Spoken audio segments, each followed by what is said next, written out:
मोर्शी तालुक्यातील रिद्धपूर येथे देशी दारू विक्रेत्यांनी कोविड नियमांचे उल्लंघन केल्याने दुकान बंद करण्याची शिवसेना सर्कल प्रमुख यांची मागणी आहे। कोरोना महामारीच्या दुसऱ्या लाटेत देशी व विदेशी दारूचे दुकाने काही अटी शर्तीवर जिल्हाधिकारी नवाल यांच्या आदेशाने मद्याची दुकाने सुरू झाली आहेत।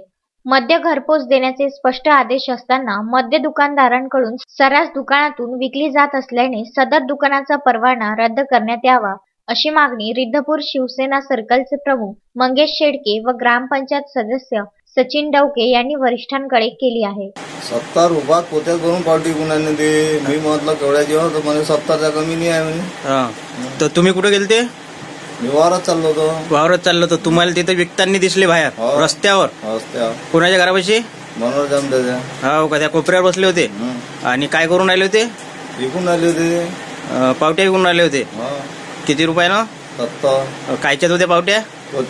पोत्यात।